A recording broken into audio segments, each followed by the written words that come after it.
Hello friends, welcome to my channel. ఈరోజు తెలంగాణ జాగ్రఫీకి సంబంధించిన first chapter Telangana రాష్ట్ర ఉనికి డిస్కస్ చేద్దాం.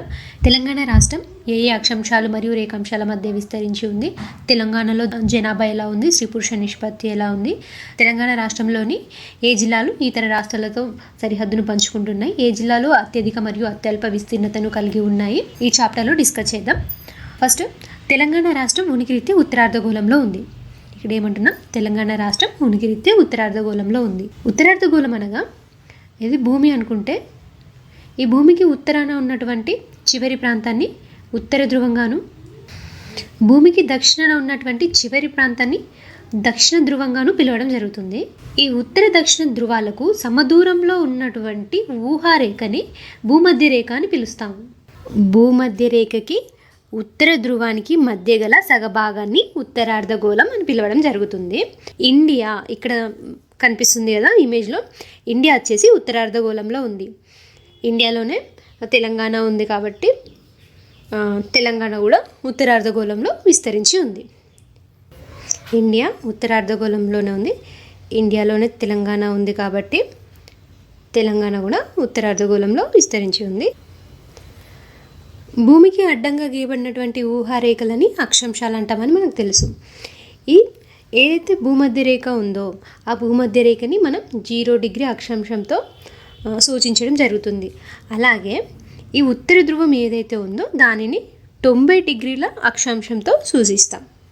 ఉత్తర ధ్రువం నుండి దక్షిణ ధ్రువానికి కలుపుతూ గీయబడినటువంటి ఊహారేఖని రేఖాంశంగా పిలుస్తాం. ఈ 0 డిగ్రీ రేఖాంశానికి ఇది 0 డిగ్రీ రేఖాంశం. రేఖాంశాల పరంగా ఇది 0 డిగ్రీ రేఖాంశం లేదా మెరిడియన్ రేఖాంశం అంటాం. 0 డిగ్రీ రేఖాంశానికి తూర్పు వైపు ఉన్నటువంటి సగభాగాన్ని తూర్పార్ధగోళం అని, అలాగే 0 డిగ్రీ రేఖాంశం నుండి పశ్చిమ వైపు ఉన్న సగభాగాన్ని పశ్చిమార్ధగోళం అంటాం. ఇది 0 డిగ్రీ రేఖాంశం. 0 డిగ్రీ రేఖాంశానికి తూర్పు వైపు గల సగభాగాన్ని తూర్పార్ధగోళం లేదా పూర్వార్ధగోళం అంటాం. అలాగే 0 డిగ్రీ రేఖాంశానికి పశ్చిమ వైపు గల సగభాగాన్ని పశ్చిమార్ధగోళం అంటాం. దీన్ని పశ్చిమార్ధగోళంగా, దీన్ని తూర్పార్ధగోళంగా పిలుస్తాం. తెలంగాణ వచ్చేసి తూర్పార్ధగోళంలో ఉంది. రేఖాంశాల పరంగా తెలంగాణ వచ్చేసి తూర్పార్ధగోళంలో ఉంది. ఇక్కడ చూడండి, తూర్పు వైపు ఉంది కదా ఇండియా తూర్పార్ధగోళంలో విస్తరించి ఉంది. అలాగే అక్షాంశాల పరంగా ఉత్తరార్ధగోళంలో విస్తరించి ఉంది. సో తెలంగాణ వచ్చేసి ఉత్తరార్ధగోళంలో మరియు అక్షాంశాల పరంగా ఉత్తరార్ధగోళంలో, రేఖాంశాల పరంగా తూర్పార్ధగోళంలో ఉంది. మరి ఏ అక్షాంశాలు రేఖాంశాల మధ్య విస్తరించి ఉంది? తెలంగాణ వచ్చేసి 15 డిగ్రీల 50 నిమిషాల నుంచి 19 డిగ్రీల 55 నిమిషాల ఉత్తర అక్షాంశాల మధ్య విస్తరించి ఉంది. ఇది భూమధ్య రేఖ 0 డిగ్రీ అక్షాంశం అనుకుంటే ఉత్తరం వైపు ఉంది తెలంగాణ, ఉత్తరార్ధగోళంలో ఉంది. భూమధ్య రేఖకు ఉత్తరాన ఉన్నటువంటి ప్రాంతాన్ని ఉత్తరార్ధగోళం అంటాం. సో ఇక్కడ నుంచి వెళ్ళే అక్షాంశాలన్నీ ఉత్తర అక్షాంశాలు. ఇది ఉత్తరం వైపు నుంచి మనం ఏ అక్షాంశాల మధ్య ఉందో చూడాలి. సో భూమధ్య రేఖ నుంచి ఉత్తరంన చివరి ప్రాంతం ఏంటి? భూమధ్య రేఖ నుంచి ఉత్తరాన చూస్తే తెలంగాణ స్టార్టింగ్ పాయింట్ వచ్చేసి 15 డిగ్రీల 55 నిమిషాలు. ఇక్కడ అక్షాంశాల పరంగా చివరి ప్రాంతం, తెలంగాణకి చివరి ప్రాంతం 19 డిగ్రీల 55 నిమిషాలు. సో తెలంగాణ వచ్చేసి అక్షాంశాల పరంగా 15 డిగ్రీల 50 నిమిషాల నుంచి 19 డిగ్రీల 55 నిమిషాల ఉత్తర అక్షాంశాల మధ్య విస్తరించింది. అలాగే రేఖాంశాల పరంగా తెలంగాణ వచ్చేసి తూర్పార్ధగోళంలో ఉంది, అంటే తూర్పు రేఖాంశాల మధ్య విస్తరించి ఉంది. తూర్పు రేఖాంశాలు అంటే ఇది 0 డిగ్రీ రేఖాంశం అనుకుంటే, ఈ రేఖాంశానికి తూర్పు వైపున తెలంగాణ ఉంది అనుకుంటున్నాం. ఇక్కడ నుంచి చివరి ప్రాంతం ఏంటి? ఇది 0 డిగ్రీ రేఖాంశానికి తూర్పున ఉన్నటువంటి తెలంగాణ ప్రాంతం 77 డిగ్రీల 14 నిమిషాల నుండి ఇట్లా లాస్ట్లో చివరి పాయింట్ వచ్చేసి రేఖాంశాల పరంగా చివరి పాయింట్ వచ్చేసి 81 డిగ్రీల 16 నిమిషాలు. అంటే తెలంగాణ 77 డిగ్రీల 14 నిమిషాల నుంచి 81 డిగ్రీల 16 నిమిషాల మధ్య విస్తరించి ఉంది. అలాగే తెలంగాణ రాష్ట్రం ఉనికిరీత్యా భారత ప్రాంతంలో దక్షిణ భారతదేశంలో ఉంది. తెలంగాణ రాష్ట్రం భారత ప్రాంతంలో దక్షిణ భారతదేశంలో ఉంది అంటున్నారు. అసలు దక్షిణ భారతదేశం, ఉత్తర భారతదేశం అని ఏ పాయింట్ని బేస్ చేసుకుని అనడం జరుగుతుంది? భూమధ్య రేఖ 0 డిగ్రీ అక్షాంశం. ఈ భూమధ్య రేఖ నుంచి ఈ ఉత్తరార్ధగోళాన్ని మొత్తం 3 ప్రాంతాలుగా ఉన్నాయి. ఒకటి వచ్చేసి 23.5 డిగ్రీల కర్కట రేఖ, 66.5 డిగ్రీల ఆర్కిటిక్ వలయం మరియు 90 డిగ్రీల ఉత్తర ధ్రువం.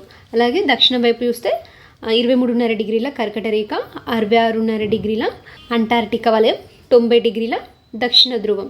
ఏదైతే 23.5 డిగ్రీల కర్కట రేఖ ఉందో ఈ కర్కట రేఖ భారతదేశాన్ని దాదాపు 2 సమభాగాలుగా చేయడం జరుగుతుంది. 23.5 డిగ్రీల కర్కట రేఖ, ఈ 23.5 డిగ్రీల కర్కట రేఖ భారతదేశాన్ని 2 సమభాగాలుగా చేస్తుంది. ఈ 23.5 డిగ్రీల కర్కట రేఖకి పైన ఉన్నటువంటి ప్రాంతాన్ని లేదా ఉత్తరాన ఉన్నటువంటి ప్రాంతాన్ని ఉత్తర భారతదేశంగాను, ఈ 23.5 డిగ్రీల కర్కట రేఖకి దక్షిణాన ఉన్నటువంటి ప్రాంతాన్ని దక్షిణ భారతదేశంగా పిలవడం జరుగుతుంది. భారతదేశాన్ని 6 ప్రధాన భూస్వరూపాలుగా విభజించడం జరిగింది. భారతదేశాన్ని 6 ప్రధాన భూస్వరూపాలుగా విభజించారు. అవి వచ్చేసి ఒకటి హిమాలయాలు, బృహత్తర మైదానాలు. ఈ బృహత్తర మైదానాలని గంగా సింధు మైదానాలు కూడా పిలుస్తారు. అలాగే ద్వీపకల్ప పీఠభూములు, తారేడారి, తీర మైదానాలు, ద్వీప సముదాయం. ఇది 23.5 డిగ్రీల కర్కట రేఖ. 23.5 డిగ్రీల కర్కట రేఖకి దక్షిణం వైపు ఉన్న ప్రాంతాన్ని దక్షిణ భారతదేశంగా పిలుస్తాం. ఈ దక్షిణ భారతదేశాన్నే ద్వీపకల్ప పీఠభూమి అని కూడా పిలుస్తారు. ఏదైతే 23.5 డిగ్రీల కర్కట రేఖ ఉందో ఆ కర్కట రేఖకి దిగువ ఉన్న ప్రాంతాన్ని దక్షిణ భారతదేశంగాను మరియు ద్వీపకల్ప పీఠభూమి అని కూడా పిలుస్తారు. ఎందుకు ద్వీపకల్ప పీఠభూమి అని పిలుస్తారు? భారత పీఠభూమి అని పిలవచ్చు కదా. ఎందుకంటే 3 వైపులా నీటిచే ఆవరించబడి ఒకవైపు భూభాగం ఉంటే దాన్ని ద్వీపకల్పం అంటాం. 3 వైపులా నీటిచే ఆవరించబడి ఉండి ఒకవైపు భూమి ఉంటే దానిని ద్వీపకల్పం అంటాం. ఈ దక్షిణ భారతదేశాన్ని ద్వీపకల్ప పీఠభూమిగా పిలుస్తారు. పీఠభూమి అంటే ఏంటి? పీఠభూమి అంటే సముద్ర మట్టం నుంచి కొంత ఎత్తులో ఉండి పైభాగం చదునుగా విశాలంగా ఉంటే దాన్ని పీఠభూమి అనడం జరుగుతుంది. మైదానాలకు పీఠభూమికి తేడా ఏంటంటే ఇది పీఠభూములు అనేవి సముద్ర భాగం నుంచి కొంచెం ఎత్తులో ఉంటాయి, మైదానాలు అనేవి సముద్ర భాగం నుంచి తక్కువ ఎత్తులో ఉంటాయి. ఈ రెండింటికి మధ్య అదే డిఫరెన్స్. ఏదైతే దక్షిణ భారతదేశాన్ని ద్వీపకల్ప పీఠభూమి అని అంటున్నామో ఈ ద్వీపకల్ప పీఠభూమి 2 రకాలు. ఒకటేమో మధ్య ఉన్నత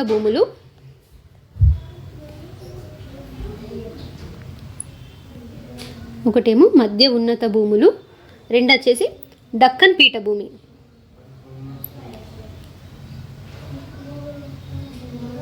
ఇలా పీఠభూములుగా ఏదైతే నర్మదా నది ఉందో ఈ నర్మదా నది ద్వీపకల్ప పీఠభూమిని 2 భాగాలుగా విభజిస్తుంది.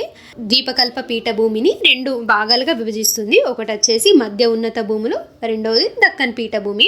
ఈ నర్మదా నదికి ఉత్తరాన ఉన్నటువంటి పీఠభూమిని మధ్య ఉన్నత పీఠభూములని, నర్మదా నదికి దక్షిణాన ఉన్న పీఠభూమిని దక్కన్ పీఠభూమి అంటారు. తెలంగాణ దక్కన్ పీఠభూమిలో ఉంది. ఇప్పుడు ఇంతసేపు మనం ఏమి డిస్కస్ చేసాం? తెలంగాణ అనేది ఉత్తరార్ధగోళంలో ఉంది మరియు దక్షిణ భారతదేశంలో ఉంది. దక్షిణ భారతదేశంలోని దక్కన్ పీఠభూమిలో ఉంది. అలాగే ఏ అక్షాంశాలు 15 డిగ్రీల 50 నిమిషాల ఉత్తర అక్షాంశం నుంచి 19 డిగ్రీల 55 నిమిషాల ఉత్తర అక్షాంశాల మధ్య విస్తరించి ఉంది. 15 డిగ్రీల 50 నిమిషాల నుంచి 19 డిగ్రీల 55 నిమిషాల ఉత్తర అక్షాంశాల మధ్య, అలాగే 77 డిగ్రీల 14 నిమిషాల నుంచి 81 డిగ్రీల 16 నిమిషాల తూర్పు రేఖాంశాల మధ్య విస్తరించి ఉంది. సో ఇంతసేపు ఇవి డిస్కస్ చేసాం.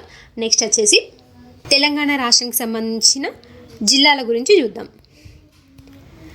తెలంగాణ రాష్ట్రం భారత యూనియన్లో తెలంగాణ రాష్ట్రం 29వ రాష్ట్రంగా జూన్ 2, 2014న ఏర్పాటు చేయడం జరిగింది. భారత యూనియన్లో తెలంగాణ రాష్ట్రాన్ని 29వ రాష్ట్రంగా 2014 జూన్ 2న ఏర్పాటు చేశారు. అంతకుముందు 1948 హైదరాబాద్ రాష్ట్రంలో తెలంగాణ ప్రాంతంలో 8 జిల్లాలు ఉండేవి. హైదరాబాద్ రాష్ట్రంలో మొత్తం 16 జిల్లాలు ఉండేవి. అందులో తెలంగాణలో 8 జిల్లాలు, మరాఠ్వాడాలో 5 జిల్లాలు, కర్ణాటకలో 3 జిల్లాలు ఇలా హైదరాబాద్ రాష్ట్రంలో ఉండేవి. 1953 అక్టోబర్ 1న ఖమ్మం జిల్లాను ఏర్పాటు చేయడంతో 9 జిల్లాలుగా మారింది. జిల్లాల సంఖ్య అనేది 9గా మారింది. అలాగే 1978 ఆగస్టు 15న రంగారెడ్డి జిల్లాను ఏర్పాటు చేయడంతో జిల్లాల సంఖ్య 10కి పెరిగింది. రాష్ట్రం ఏర్పడిన తర్వాత పరిపాలన సౌలభ్యం కొరకు అక్టోబర్ 11న 21 కొత్త జిల్లాలను ఏర్పాటు చేశారు. ఇలా 21 కొత్త జిల్లాలను ఏర్పాటు చేయడంతో జిల్లాల సంఖ్య 31కి పెరిగింది. అలాగే 2019 ఫిబ్రవరి 17న మహబూబ్ నగర్ జిల్లా నుండి నారాయణపేట జిల్లాని, జయశంకర్ భూపాల్పల్లి జిల్లా నుండి ములుగు జిల్లాను ఏర్పాటు చేయడంతో, అంటే కొత్తగా 2 జిల్లాలను ఏర్పాటు చేయడంతో జిల్లాల సంఖ్య 33గా ఉంది. ప్రస్తుతం తెలంగాణలో 33 జిల్లాలు ఉండడం జరిగింది. తెలంగాణ రాష్ట్ర సరిహద్దులు ఇది ఉత్తరం, దక్షిణం, తూర్పు, పడమర. ఉత్తరానికి పడమరకు మధ్య వాయువ్యం ఉంటుంది. ఉత్తరానికి తూర్పుకు మధ్య ఈశాన్యం, పడమరకి దక్షిణం మధ్య నైరుతి, దక్షిణానికి తూర్పుకు మధ్య ఆగ్నేయం. మనం ఎలాగైనా అడగచ్చు. తెలంగాణకి ఉత్తరం మరియు వాయువ్యాన మహారాష్ట్ర ఉండడం జరిగింది. అలాగే పశ్చిమాన కర్ణాటక ఉండడం జరిగింది.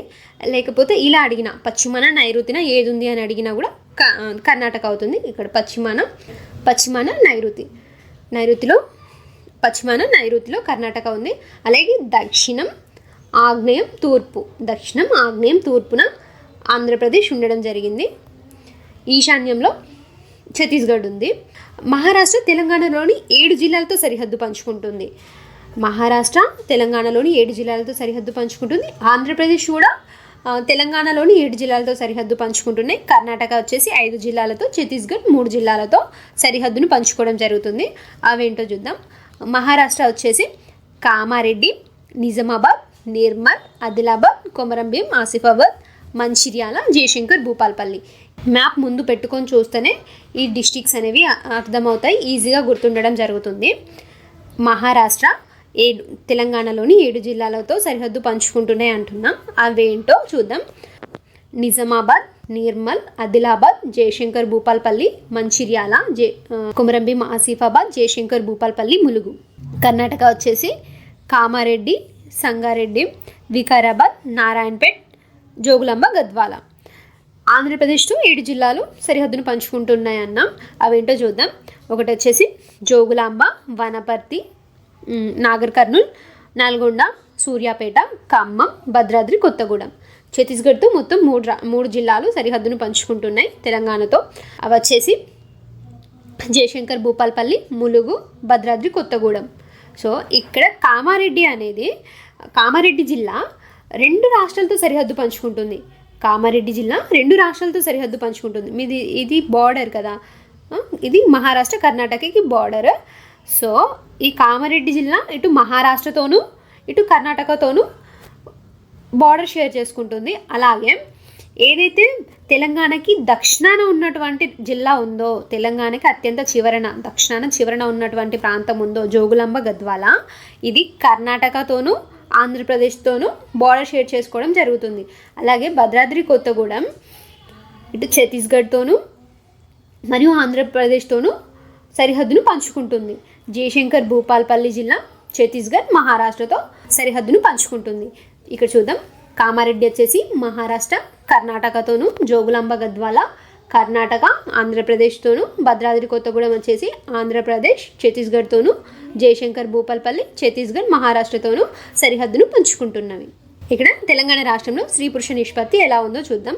యాక్చువల్లీ స్త్రీ పురుష నిష్పత్తి అంటే 1000 మంది పురుషులకు ఎంతమంది స్త్రీలు ఉన్నారో తెలపటమే స్త్రీ పురుష నిష్పత్తి. తెలంగాణ రాష్ట్రంలో 1000 మంది పురుషులకి 988 మంది స్త్రీలు ఉన్నారు. అదే ఇండియాలో వచ్చేసి 943 మంది స్త్రీలు ఉండడం జరిగింది 1000 మంది పురుషులకి.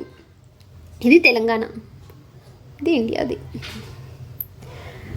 ఎక్కడ ఎక్కువ ఎక్కడ తక్కువ, ఇక్కడ ఉన్నటువంటి డాటా ఇంపార్టెంట్. ఇందులో నుంచి క్వశ్చన్ ప్రతి ఎగ్జామ్లో అడగడం జరుగుతుంది.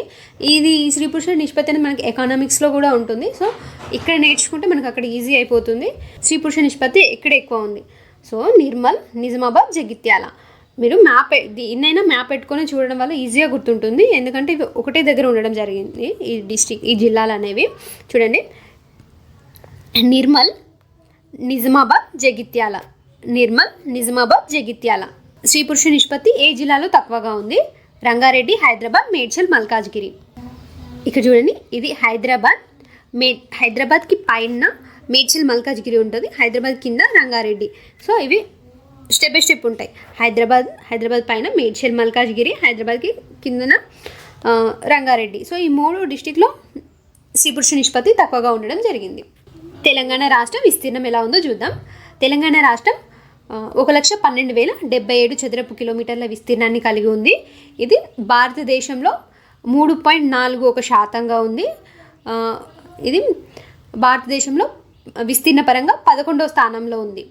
తెలంగాణ రాష్ట్రం 1,12,077 చదరపు కిలోమీటర్లు కలిగి ఉంది. భారతదేశంలో చూస్తే 3.4% ఉంది విస్తీర్ణ పరంగా. అలాగే విస్తీర్ణ పరంగా 11వ స్థానంలో ఉంది. విస్తీర్ణ పరంగా అతిపెద్ద జిల్లాలు ఏవి? విస్తీర్ణ పరంగా అతిపెద్ద జిల్లాలు వచ్చేసి భద్రాద్రి కొత్తగూడెం, నల్గొండ, నాగర్ కర్నూలు. ఇక్కడ చూస్తే ఈ 3 కూడా లైన్ వైజ్గానే ఉంటాయి, ఈజీగానే గుర్తుంటుంది. మనం ఇది చూస్తే మ్యాప్ చూస్తే భద్రాద్రి కొత్తగూడెం, నల్గొండ, నాగర్ కర్నూలు. ఇక్కడ చూస్తే భద్రాద్రి కొత్తగూడెం మ్యాప్లో అన్నిటికన్నా పెద్దగా ఉంది. చూడండి, భద్రాద్రి కొత్తగూడెం ఫస్ట్, సెకండ్ వచ్చేసి నల్గొండ, థర్డ్ నాగర్ కర్నూలు. ఇవి విస్తీర్ణంలో పెద్దగా ఉన్నటువంటి జిల్లాలు. ఇప్పుడు ఏది వన్ వర్డ్ క్వశ్చన్ అడగడం లేదు. ఏదైనా ఇట్లా 4 ఇచ్చేసి ఆర్డర్లో పెట్టండి, అసెండింగ్ ఆర్డర్లో పెట్టండి, డిసెండింగ్ ఆర్డర్లో పెట్టండి అని ఇలా అడగడం జరుగుతుంది.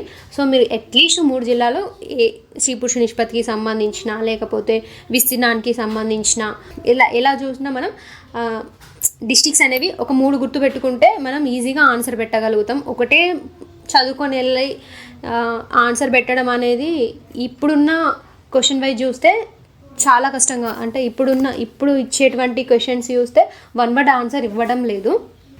విస్తీర్ణ పరంగా అతి చిన్న జిల్లా వచ్చేసి హైదరాబాద్, మేడ్చల్, మల్కాజ్గిరి, హనంకొండ.